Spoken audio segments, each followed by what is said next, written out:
गुरुजी संगत जी, आज मैं आप सबके साथ एक सत्संग शेयर कर रही हूँ। ये सत्संग है मंजू शर्मा, जो कि सिंगर है। इनका सत्संग मैं शेयर कर रही हूँ। जय गुरु जी, शुक्राना गुरु जी। मेरा नाम मंजू शर्मा है और मैं एक सिंगर हूँ। पिछले 6 साल से मैं गुरु जी के भजन गाती हूँ और गुरु जी ने मेरी ज़िंदगी में बहुत मेहर की है और मेरे बहुत सारे सत्संग हैं। लेकिन आज मैं आपसे एक बहुत छोटा सा सत्संग शेयर करना चाहती हूँ, जो मेरे साथ अभी कल ही हुआ है। कल हम किसी के घर सत्संग में गए थे। वहाँ मैं पहले एक जगह बैठी हुई थी, लेकिन थोड़ी देर बाद मुझे वहाँ से उठाकर पीछे बिठा दिया गया। मेरी बैक में भी थोड़ी प्रॉब्लम थी, इसीलिए मैं पीछे जाकर सोफ़े के सहारे बैठ गई। लेकिन सच बताऊं तो उस समय मुझे थोड़ा ख़राब लगा। मेरे अंदर अंदर थोड़ा सा एटीट्यूड भी आ गया कि गुरुजी, आज आपने मुझे पीछे क्यों बिठा दिया।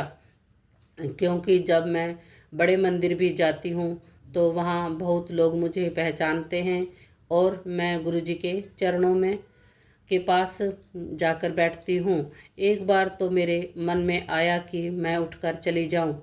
फिर मैंने खुद से कहा, नहीं, ये गुरुजी का दरबार है। यहाँ आपको अपना मान अभिमान छोड़कर बैठना है। मिट्टी में मिलकर भी बैठना पड़े तो भी बैठना है। तो मैं वहीं बैठी रही। उसी समय मैं अपना मोबाइल निकाला और थोड़ा स्क्रॉल करने लगी। तभी अचानक मेरे सामने गुरुजी का एक सत्संग आया। उसमें बताया गया था कि कभी कभी मैं संगत को लाइफ किया करते थे। कोई पुरानी संगत या कोई वीआईपी आता था तो उसे अपने पास बैठा लेते थे और जो पहले से वहाँ बैठा होता था उसे कहते थे कि आप पीछे चले जाओ या ऊपर जाकर बैठ जाओ। जैसे जैसे मैं वो सत्संग पढ़ती गई, मुझे लगा कि गुरुजी उसी समय मुझे मेरे सवाल का जवाब दे रहे हैं। मेरे अंदर जो बात चल रही थी कि मुझे पीछे क्यों बिठाया गया, उसका जवाब मुझे वहीं मिल गया। मुझे महसूस हुआ कि गुरुजी कह रहे हैं, आप ब्लेस्ड हैं हो। मेरे पास आगे बैठने से ही मेरी मेहर नहीं मिलती। जिसको उस समय ज़रूरत है उसको आगे बैठने दो। बस मेरा मन वही शांत हो गया। कल तक जिस बात का मुझे इतना बुरा लग रहा था, गुरुजी ने उसी समय एक संगत के जरिए मुझे समझा दिया कि उनके दरबार में आगे पीछे कुछ नहीं होता। लेकिन मुझे क्या पता था कि अगली ही सुबह गुरुजी ने मेरे लिए एक और सरप्राइज़ रख कर बैठे हैं।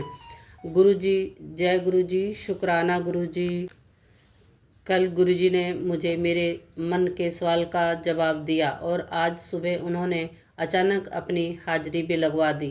करीब 1 महीने पहले मेरी फ्रेंड सीमा ने मुझे इस मंदिर के बारे में बताया था। उसने कहा था, अगर हाँ, अगर मंदिर देखना, शक्ति देखनी है तो एक बार वहाँ जाकर देखो, बहुत ही सुंदर मंदिर है।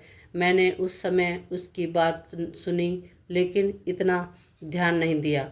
यहाँ आने का कोई प्लान भी नहीं था। आज संडे मॉर्निंग थी। मैं और मेरे हस्बैंड आराम कर रहे थे। कोई प्लान नहीं था कि आज कहीं जाना है। तभी अचानक मेरे फ्रेंड का फ़ोन आया कि हम आधे घंटे में आ रहे हैं, आपको मंदिर चलना है। मैंने कहा, नहीं, अभी तो हमें नहाना धोना, पूजा करनी है, हम तैयार भी नहीं हैं। लेकिन उन्होंने कहा कि नहीं, हम नीचे आ रहे हैं, आप तैयार हो जाइए। और बस मुझे लगा कि जब गुरु जी का हुक्म होता है तो ऐसे ही माहौल बनता चला जाता है। हम कौन होते हैं ये तय करने वाले कि हम आज मंदिर जाएंगे या कल जाएंगे, कब जाएंगे और किसके साथ जाएंगे। सब गुरुजी पहले से डिसाइड होता है। आज मैं यहाँ पहुँची हूँ और चुपचाप बैठी हुई थी। तभी अंकल ने मुझे पहचान लिया और कहा, आप मंजू शर्मा है ना, आप अपना सत्संग ज़रूर शेयर कीजिए। तब मुझे और ज़्यादा महसूस हुआ कि गुरुजी ऐसे बुलाते हैं और ऐसे अपनी संगत को प्यार करते हैं। अगर मैं आज यहाँ नहीं आती तो शायद मैं अभी भी कल वाली बात को लेकर सोच रही होती कि मुझे पीछे क्यों बिठाया गया, ऐसा क्यों क्यों हुआ। लेकिन गुरुजी ने सब कुछ एकदम क्लियर कर दिया। मेरी ज़िंदगी में भी गुरुजी की बहुत मेहर रही है। मेरी मदर को कैंसर था और गुरुजी ने उन पर बहुत मेहर की। मेरा पासपोर्ट तक चोरी हुआ था और उस समय भी मैं सोचती थी कि गुरुजी ऐसा क्यों हुआ, लेकिन बाद में समझ आया कि गुरुजी ने मुझे किसी कारण से इंडिया में रोका था।